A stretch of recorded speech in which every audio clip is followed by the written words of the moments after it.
பாசத்திற்காக அடிமையாக கூடியவர்கள் யாருன்னு பார்த்தீங்கன்னா கடகராசிங்க. பாசன்ற ஒன்றுத்திற்காகவே நீங்கள் என்ன பண்ணுறீங்கன்னா எல்லாத்துக்கும் விட்டு கொடுக்க ஆரம்பிச்சிடுறீங்க. குடும்பம், ஒத்துமை, குடும்பத்தில் இருக்கிறவங்க, உறவினர்கள், நண்பர்கள்னு சொல்லிட்டு எல்லாரிடத்திலும் உங்களுடைய வேல்யூ என்னன்னே தெரியாமல் எல்லாருக்கும் விட்டு கொடுக்கறதே உங்களுக்கு ஒரு பழக்கமான சூழ்நிலையாக இருக்குதுங்க. ரொம்ப இரக்கத்திற்கு சொந்தக்காரர்களாகவும் இருப்பீங்க. எப்பயுமே ஒரு சின்ன பிரச்சனை யாருக்காதுன்னா உடனடியாக அவங்களுக்கு தீர்வை ஏற்படுத்தி கொடுக்கணும்னு தவிப்பீங்க. எல்லா இடத்திலும் மற்றவங்களோட சூழ்நிலையை சரியாக அமைச்சு கொடுக்கணும் அப்படின்னு நினச்சிக்கிட்டு இதனாலேயே உங்களோட கஷ்டம் அனுபவிச்சுட்டே இருக்க மாதிரி இருக்கும். இதனாலேயே பல இடங்களில் நீங்கள் கஷ்டப்படுவீங்க. இது கடகராசியின் இயல்பான ஒன்றாகத்தாங்க இருக்குது இன்னைய வரைக்கும். மற்றவங்களால கஷ்டப்படுறது தான் உங்கள் வாழ்க்கையில் பெரும்பாலான இடங்களில் நடந்துட்டுருக்கு. இல்லையா, இருக்கா இல்லையான்னு கரெக்டாக பார்த்து யோசிங்க. எந்தெந்த இடத்துல யாருக்காகலாம் கஷ்டப்பட்டுருக்கீங்க, உங்களுக்காக என்ன பண்ணியிருக்கீங்க, மற்றவங்களுக்காக என்ன பண்ணியிருக்கீங்க, யாரால உங்களுக்கு நிறைய பிரச்சனைகள், எதனால் நம்ம இவ்வளோ அசிங்கப்பட்டுட்ருக்கோம், இவ்வளோ தூரம் வருத்தப்பட்டுட்ருக்கோம், நல்லா சிந்திச்சு பார்த்தீங்கன்னா உங்களுக்கே புரிதல் ஏற்படும். ஏன்னா உங்களை நீங்கள் என்றைக்குமே நினச்சி பார்க்கவே மாட்டீங்க, உங்களை நீங்கள் சிந்திக்கவே மாட்டீங்க. மற்றவங்கள நினைக்கிறது, மற்றவங்கள சிந்திக்கிறது, மற்றவங்களுக்காக நம்ம வாழ்க்கையை அர்ப்பணிக்கிறதுன்றதுல ஒரு எண்ணத்தோடு இருக்கக்கூடியவர்கள். ஆனால் அதெல்லாம் அவங்களுக்கு சரியானவர்களா, அதற்கு தகுதியானவர்களான்னு கூட சிந்திக்க மாட்டீங்க. ஏன்னா நன்மையை கூட நல்லவர்களுக்குத்தான் செய்யணும். எந்த ஒரு நன்மையாக இருந்தாலும் அது நல்லவர்களுக்கு செய்தால்தான் அது நன்றி கடனாகனா இருக்கும். நீங்கள் செய்கிறது எல்லாமே எந்த மாதிரி தெரியுங்களா, விழலுக்கு இறைச்ச நீருன்னு சொல்லுவாங்க. அதில் ஒரு பிரயோஜனம் இருக்காது. விழலுக்கு இறைச்ச நீராகவே தான் இது நாள் வரையில் உங்கள் வாழ்க்கையில் உங்கள் குடும்ப உறுப்பினர்களுக்காக இருக்கலாம், உறவினர்களுக்காக, நண்பர்களுக்காக, எல்லா விதத்திலும் உங்களோட உழைப்பை நீங்கள் கொடுத்துக்கிட்டு இருக்கீங்க. உங்களோட பொருளாதாரம் பணத்தை கொடுத்துட்ருப்பீங்க, உங்களோட முழு முயற்சியை கொடுத்துக்கிட்டு இருப்பீங்க. எல்லா விதத்துலையும் அனுபவிச்சுட்டு உங்களை தூக்கி எறிஞ்சிட்டு போனவங்க தான் நிறைய பேராக இருக்கும். நல்லா யோசிச்சு பாருங்கள். இந்த இடங்களில் உங்கள் மன வலிமை எப்படி இருந்திருந்தாலும் வலிகள் அது அதிகமாக தாங்க இருந்திருக்கும். எவ்வளோதான் தைரியசாலியாக நீங்கள் இருந்தாலும் அது உங்களை பாதிக்க செஞ்சுருக்கும். சில சமயங்களில் அப்படியே ஸ்தம்பிச்சு போயிருப்பீங்க. அடுத்த கட்ட நகர்வு என்னன்னு தெரியாமலேயே பல இடங்களில் கடகராசி சித்திரவதையை அனுபவிச்சிருக்குங்க. கடகராசி கடந்த ஒரு 8-9 ஆண்டுகளாகவே படக்கூடிய பாடு கொஞ்சம் நஞ்சம் கிடையாதுங்க. பட்ட பாடை வெளியே சொல்லவே முடியாத அளவுக்கு உங்களுக்கு பிரச்சனை, கஷ்டம், அவமானங்கள் எவ்வளவோ சந்தித்து வந்திருப்பீங்க. அந்த கஷ்டத்தெல்லாம் திரும்பி நினச்சா கூட ஒரு மனசுக்குள்ளே உங்களுக்கு ஒரு பதட்டம் ஏற்பட்டுரும். அந்த அளவுக்கு கடந்த ஒரு ஆண்டு 2 ஆண்டுனா கூட பரவாயில்ல. ஒரு 7-8 வருஷமாக நான் கஷ்டப்படுறேன், இதுலேயே பிரச்சனையிலேயே இருக்குன்ற போது உங்களுக்கு தன்னம்பிக்கையில் அதனால தான் குறைஞ்சிருக்கும். விரக்தி ஏற்பட்டிருக்கும், உடல் சோர்வு ஏற்பட்டிருக்கும், உடல் ரீதியான பிரச்சனைகள் பல வகையில் நீங்கள் சந்திச்சிருப்பீங்க. மன அழுத்தம், மற்றவங்க யாரை பார்த்தாலும் பிடிக்காமல் போகிறது, எது ஒன்றுமே விரக்தியில் பிடிக்காமல் இருக்கிறது, இதை மாதிரியான அமைப்புகள் கடகராசிக்கு கடந்த 8 ஆண்டுகளாக இதெல்லாம் அனுபவிச்சுட்டு தான் வரீங்க. உங்களுக்கே இது தெரியும். நல்லா சிந்திச்சு பாருங்கள் எவ்வளோ வழிகளை சுமந்துட்டுருக்கீங்கன்ட்டு. அதுவே சில நேரங்களில் நீங்கள் ஒரு தைரியமாகவும் யோசிப்பீங்க, நம்ம எப்படியாவது இதிலேருந்து முன்னேறிடணும், எப்படியாவது வெளியே வரணும் அப்படின்னு சொல்லிட்டு கையை ஊனி எந்திரிக்க முடியாத அளவுக்கு உங்களுக்கு பிரச்சனைகளை கொடுத்துருந்தாலும் ஏதோ மன தைரியத்தில் கொஞ்சம் நம்ம நிமிர்ந்து நிற்போம், வாழ்க்கையில் முன்னேறிடலாம் அப்படிங்கிறது உங்களுக்கு எண்ணமாக இருந்திருக்கும். ஆனால் அது உங்களுக்கு செயல்படுத்தியிருக்காது. நீங்கள் என்ன தான் ட்ரை பண்ணாலும் உங்களுக்கு பயன் முழுசாக கிடைச்சிருக்காது. அதே இடத்துல சிக்கிக்கிட்டே இருக்க மாதிரியான சூழ்நிலை தாங்க இன்னைய வரைக்கும் இருந்துகிட்ருக்கு. ஏன்னா உங்களுக்கே தெரியாமல், அதாவது கடகராசிக்கே தெரியாமல் பல பேருக்கு உதவி செஞ்சுருப்பீங்க இல்லையா, அது உங்களோட எதிரிகளாக கூட இருந்திருக்கலாம். எதிரிக்கு கூட உதவிகளை செய்து உங்களோட வாழ்க்கையை முன்னேற்றம் இல்லாமல் பண்ணிக்கிட்டது காரணமும் நீங்கள் தான். ஒரு சிலவங்களுக்கெல்லாம் உதவி உங்களால் நடந்திருக்கவே கூடாதுங்க. ஒரு சில உதவிகள் உங்களுக்கு வாழ்க்கையில் பல இடங்களில் பாதிப்புகளை ஏற்படுத்தியிருக்கும். அவங்க உங்களுக்கு எதிரியாக செயல்பட்டு உங்கள் வாழ்க்கை முன்னேற்றத்தை தடை பண்ணியிருப்பாங்க. உங்களை வச்சு எல்லா இடத்துலையும் அசிங்கப்படுத்தியிருப்பாங்க. ஆனால் அவங்களுக்கு அவ்வளவு உதவிகளை செஞ்சுட்டு இன்றைக்கி அந்த நினச்சி பார்க்கும்பொழுது அது வலிகளாக இருக்குது. அதனாலேயே பெரிய இடங்களில் நீங்கள் என்ன பண்ணுறீங்க, பல இடங்களில் அவமானப்படுத்திக்கிறீங்க. உங்களையே நீங்கள் ரொம்ப தரம் தாழ்ந்து நினச்சிக்குவீங்க. தாழ்வு மனப்பான்மை ஏற்பட்டிருக்கும். நம்ம தேவையில்லாத வேலையெல்லாம் பண்ணி வச்சுருக்கோம், இன்றைக்கி நம்ம வாழ்க்கை இப்படி ஆயிடுச்சுன்ற வருத்தங்கள் உங்கள் மனதை போட்டு ரொம்ப காயப்படுத்திக்கிட்டே இருக்குது. ஆனால் நீங்கள் அவ்வளோ பேருக்கு உதவி பண்ணி இருந்தாலும் இப்போ யாராவது நமக்கு ஒரு உதவி செய்ய மாட்டாங்களா, அதில் இருந்து நம்ம வாழ்க்கையை மாற்றிக்க மாட்டோமா அப்படிங்கிறதுல நீங்கள் ரொம்ப சிந்திச்சுக்கிட்டே இருப்பீங்க. நிறைய யோசிச்சுட்டே இருப்பீங்க. நமக்கு ஒரு ஹெல்ப் கிடைக்காதா, நம்ம எப்படியாவது கையை பிடிச்சி எப்படியாவது மேலே ஏறி வந்துடலாம், நமக்கு ஒரு உதவி கிடைக்காதா அப்படிங்கிற எண்ணம் உங்களுக்கு இது நாள் வரைக்கும் இருந்துக்கிட்டே இருக்குதுங்க. இது உங்களுக்கு இன்னும் வழிகளாக தான் இருக்குது. சொல்லப்போனால் எந்தவித உதவியும் கிடைக்காம பொழுது கிடைக்கும் அப்படின்ற ஒரு நம்பிக்கையோடு இருக்கும் பொழுது அந்தந்த இடங்களில் உங்கள் நம்பிக்கை தவிடுபொடியாகும் பொழுதெல்லாம் அது வழியாக உங்களுக்கு மனசில் அப்படியே கோபமாக வரும். இதுதாங்க உங்களுக்கு கோபமாக ஆவறதே. கடகராசியை பொறுத்த வரைக்கும் கொஞ்சம் கோபக்காரங்கள்லாம் சொல்லுவாங்க, நிச்சயமாக கிடையாதுங்க. கடகராசியை பொறுத்த வரைக்கும் அவர்களை போல் ஒரு அமைதியானவர்கள் கிடையாது.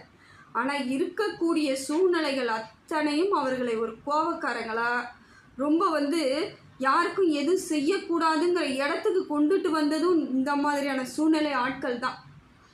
ஏன்னா உதவி செய்த இடத்துலையே இவங்களுக்கு உபத்திரம் நடக்குதுன்னும் பொழுது ஏன் உதவி நான் செய்யணுன்றது நிறைய பேரோட கேள்வியாக போயிடுது. அதனால தான் கடகராசியை பார்க்கும் பொழுது மற்றவங்களுக்கு எரிச்சலாக இருக்கும், நமக்கு ஏன் இன்னும் செய்ய மாட்டுறாங்களேன்ட்டு. செஞ்ச வரைக்கும் ஒரு நன்மை அவங்களுக்கு கிடைச்சதே இல்லைல்ல, அதனால தான் அவங்க செய்ய மாட்டுறாங்க. ஆனால் உண்மையிலே சொல்லணும்னா அவங்களை போல் ஒரு இலகிய மனசும் அவங்கள போல் உதவும் மனப்பான்மையும் வேறு எந்த ராசிக்குமே கிடையாதுங்க. அதே போல் கடகராசிக்காரர்கள் என்ன பண்ணுறாங்கன்னா, ஒன்று ஏதோ ஒரு செய்ய போகிறாங்க அப்படின்னும் பொழுது உங்களோட எதிரியாக இருப்பவர்கள் வேறு விதமாக உங்களை செய்ய வச்சு அந்த இடத்துலையும் உங்களுக்கு துன்பத்தை ஏற்படுத்தி விட்ருவாங்க. அந்த இடத்துலையும் உங்களுக்கு விரக்தி ஆகிடும், அத்தனையும் வீணாகவே ஆகிடும். நீங்கள் எதை நினைத்து அந்த இடத்துல செயல்படலான்னு போனீங்களோ அது அத்தனையும் வீணாக போயிடும். பிரயோஜனம் இல்லாத ஒரு வாழ்க்கையாக உங்களுக்கு அந்த இடத்துல மாறி போயிடும். இதனாலேயே குடும்பத்துலேயும் சலசலப்பு இருந்துக்கிட்டே இருக்கும்.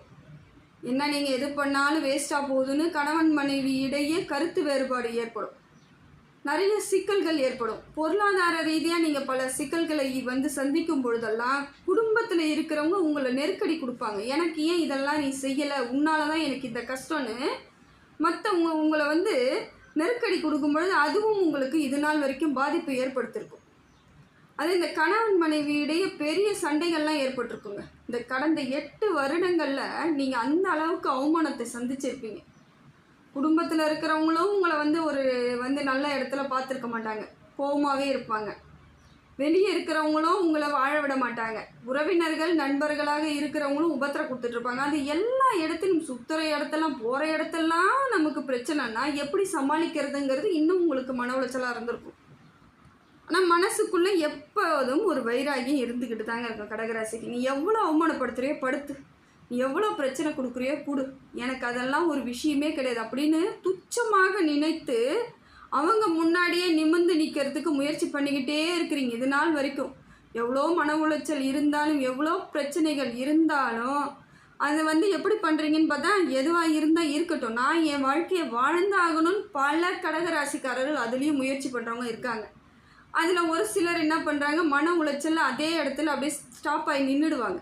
ஆனால் கூட இருக்கக்கூடிய உறுப்பினர்கள், அதாவது கணவனாக இருந்தால் மனைவி, மனைவியாக இருந்தால் கணவன் கொஞ்சம் என்கரேஜ் பண்ணி அவங்கள தூண்டி விடுவாங்க. இதை செய், போ, பரவாயில்ல, ஏதோ நடந்துடுச்சு அப்படிங்கிற மாதிரி ஒரு சில கடகராசிக்கு குடும்பத்தில் கொஞ்சம் சப்போர்ட்டும் கிடைக்கும். இதனால் பெரும்பாலான பகுதியில் உங்களுக்கு அவ்வளோ இழப்புகள் இருந்தாலும் சில இடங்களில் நீங்கள் நீந்தி வந்துடுறதுக்கான வாய்ப்புகள் உங்களுக்கு இருக்குதுங்க. இந்த காலகட்டம் உங்களுக்கு நல்ல காலகட்டம் தாங்க. கஷ்டத்திற்கு எல்லாம் பதிலடி கொடுக்கக்கூடிய காலகட்டத்தில் தான் இருக்கிறீங்க.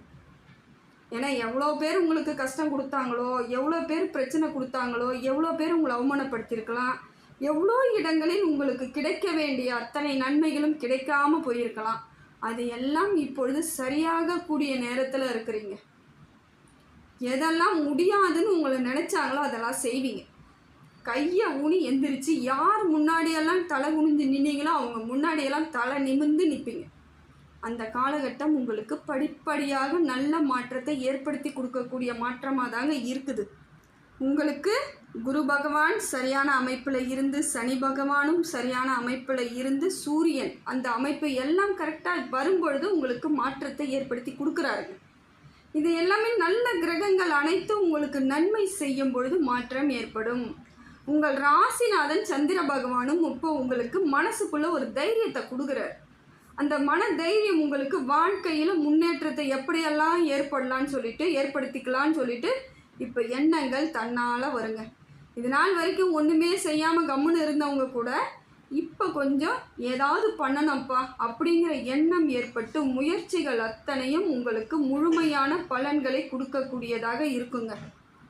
முதல்ல நீங்கள் யாருன்னு நீங்கள் இப்போ புரிஞ்சுக்க ஆரம்பிப்பீங்க. உங்களுக்கு அந்த சப்போர்ட் கிடைக்கிது, கிரகங்களால் அந்த சப்போர்ட் கிடைக்கிது. நீங்கள் யாருன்னு உணர ஆரம்பித்து அதன்படி செயல்பட்டீங்கன்னா நீங்கள் யாருன்னு மற்றவங்களுக்கு நிரூபிச்சிருவீங்க. ஏங்க நான் மற்றவங்களுக்கு நிரூபிக்கணும், நான் நல்லா வாழணும் அப்படின்னு நினைக்கிறீங்க, கரெக்டு. மற்றவங்களுக்கு நிரூபித்து தாங்க ஆகணும். அப்போ தாங்க மறுபடியும் உங்களிடம் வந்து தேவையில்லாத வம்பு இதெல்லாம் செஞ்சு மறுபடியும் உங்களை கீழே தள்ளி விட மாட்டாங்க. நீங்கள் யாருன்னு மற்றவங்க முன்னாடி நிரூபித்து காட்டித்தாங்க ஆகணும். இனி உங்ககிட்ட சீண்டக்கூடாது, உங்களை ஏமாற்றக்கூடாதுன்னு நினச்சா நீங்கள் ஒரு வைராக்கியசாலியாகவும் புத்திசாலியாகவும் நடந்துக்கிட்டு தான் ஆகணும். அவங்க முன்னாடி எவ்வளோ பிரச்சனை வந்தாலும் எந்திரிச்சிடுறாங்கப்பா, இவங்களை ஒன்றுமே பண்ண முடியாதுன்னு அவங்களே உங்களை விட்டு விலகி ஓடுற அளவுக்கு நீங்கள் எந்திரிச்சு நிற்கக்கூடியவர்களாக இப்போ மாறிடுவீங்க. ஏன்னா கடக ராசிக்கு இப்போ நீங்கள் எதையெல்லாம் நினைக்கிறீங்களோ அது அத்தனையும் நடந்தே தீரக்கூடிய காலகட்டத்தில் இருக்கிறீங்க. நீங்கள் எது நினைத்தாலும் அத்தனையும் நடக்கும். அப்போ நான் என்னங்க நினைக்கணும் அப்படின்னு யோசிக்கிறீங்களா? நிச்சயமாக நீங்கள் என்னெல்லாம் நினைக்கணும்னா முதல்ல உங்களுக்குள்ளே இருக்கக்கூடிய அத்தனையும் வெளியே துரத்தணும். என்னத்தங்க துரத்துறது அப்படின்றீங்களா? என்னால் முடியாது அப்படிங்கிறத துரத்தணும். நான் கஷ்டத்தில் இருக்கிறேன் அப்படிங்கிறத துரத்தணும். எதுக்குமே நான் லாய்க்கு இல்லை, பிரயோஜனம் இல்லைங்கிற தாழ்வு மனப்பான்மையை வெளியே துரத்தணும். இதெல்லாம் அடித்து துரத்தி விடுங்க. உங்களால் எல்லாம் முடியும் அப்படிங்கிற நேர்மறை எண்ணங்களை நீங்கள் மனதுக்குள்ளே ஆழ் மனதுக்குள்ளே ஏற்படுத்திக்கணும். எது செய்தாலும் வெற்றி தான், தோல்வி கிடையாது அப்படிங்கிறதுல உறுதியாக இருக்கணும். எல்லாரும் மனுஷங்க தான், நாம் மட்டும் ஏங்க தோற்று போகணும் அப்படின்னு நினைக்கணும். எல்லாருக்கும் ஜெயிக்கும்போது நாமளும் ஜெயிக்கணும். எல்லோரும் நல்லா தானே இருக்கிறாங்க, நம்மளும் நல்லா இருக்கும். அவங்களுக்கு அவங்க பிரச்சனை, நமக்கு தேவையில்லாது அப்படிங்கிற எண்ணத்தை நீங்கள் ஏற்படுத்திக்கணும். எதிரியாக இருந்தாலும் கூட அவங்கள நீங்கள் நினச்சி பார்க்காதீங்க. அவங்களெல்லாம் நினச்சி கூட பார்க்கக்கூடாது. உங்களுக்கு யாரெல்லாம் கஷ்டத்தை கொடுத்தாங்களோ அவங்கள இப்போ நினச்சி பார்க்கக்கூடாதுங்க. அதுக்கான டைம் இது கிடையாதுன்றது உறுதியாக இருக்கணும். ஏன்னா உங்களுக்கு இப்போ நன்மைகள் சேர வேண்டிய இடத்துல இருக்கிறீங்க. அப்போ என்ன பண்ணணும்? உங்களை மட்டும்தான் நீங்கள் யோசிக்கணும். நீங்கள் செயல்படும் வேலைகளில் மட்டும்தான் சிந்தனை இருக்கணும். இப்போ போயிட்டு கொஞ்சம் ஏதாவது செஞ்சுக்கிட்டே இருக்கும்பொழுது பழைய ஞாபகம் வந்துடும். என்ன அப்படி பண்ணிட்டாங்க, இப்படி பண்ணிட்டாங்க, நான் எல்லாம் என்னை ஏமாற்றிட்டாங்க அப்படிங்கிற எண்ணங்கள் வரக்கூடாது. ஏன்னா அதற்கெல்லாம் காலம் இருக்குது. ஜெயிச்சுட்டு பேசிக்கலாம். ஜெயிக்கிறதுக்கு முன்னாடி நீங்கள் எதை சிந்தித்தாலும் அது உங்களுக்கே கஷ்டமாக தாங்க இருக்கும். ஜெயித்த பிறகு நீங்கள் எதை சிந்தித்தாலும் மற்றவர்களுக்கு அது நல்ல ஒரு பதிலாக இருக்கும். திருப்பி கொடுக்கலாம், அதுக்கான காலம் வரும். ஆனால் இப்போ நீங்கள் சரியாக இருக்க வேண்டிய காலகட்டத்தில் இருக்குங்க. என்னால் எல்லா வெற்றியும் அடைய முடியுன்றத உறுதியாக இருக்கணும். எதிரிகளால் என்னை எதுவுமே பண்ண முடியாதுங்கிறதுல உறுதியாக இருக்கணும். எல்லாரும் முன்னாடி வாழ்ந்து காட்டுவேன் அப்படிங்கிறதுல ரொம்ப உத்வேகமாக இருக்கணும். ஏன்னா நான் எது செய்தாலும் அது சரியானதாகத்தான் இருக்குங்கிறதுல உங்களுக்கு மனசுக்குள்ளே ஒரு தெளிவு கிடைக்கணும். நான் எது செஞ்சாலும் சரிதாங்க, இதில் நீங்கள் யாரும் எனக்கு அட்வைஸ் பண்ணாதீங்க, நான் பார்த்துக்கிறேன் என் வேலையை, எவ்வளோ அனுபவம் இருக்குது, எவ்வளோ கஷ்டம்லாம் பட்டுட்டேன், என்ன இப்போ புதுசாக நீங்கள் எனக்கு அட்வைஸ் பண்ணி என்னை சரியாக்க போகிறீங்க, ஒன்றும் தேவையில்லை, நான் பார்த்துக்கிறேன் என்ன அப்படின்னு நீங்கள் முடிவு பண்ணிட்டாலே அந்த இடத்துல நீங்கள் ஜெயிக்க தொடங்கிட்டீங்கன்னு அர்த்தம். வாழ்க்கையில் ஜெயிக்க ஆரம்பிச்சிட்டிங்க. கடவுள் உங்களுக்கு அனுகிரகத்தை ஏற்படுத்தி கொடுத்துக்கிட்டு இருக்காரு. இறைவன் பக்கத்தில் இருந்து தைரியத்தை கொடுக்குறாருன்னு அர்த்தம். உங்களை நம்பினீங்கனாலே இறைவன் எப்பொழுதும் உங்களுக்கு நல்ல மாற்றத்தையும் நல்ல புரிதலையும் கொடுத்துக்கிட்டே இருப்பாருங்க. என்ன செய்யணும், ஏது செய்யணும், எப்படி செய்யணும், எந்த நேரத்தில் செய்யணுங்கிறத இறைவன் உங்களுக்கு முழுமையாக கொடுத்துக்கிட்டே இருப்பார்.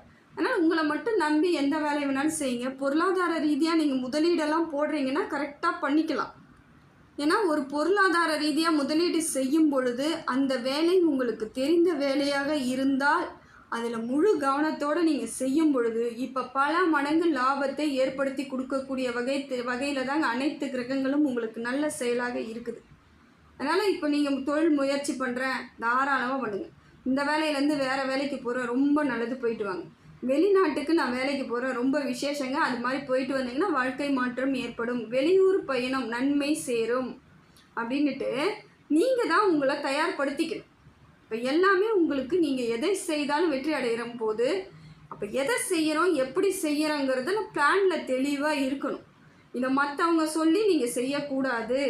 மற்றவங்க உங்களுக்கு எந்த காலத்திலும் ஒரு நன்மையும் செய்ய மாட்டாங்க.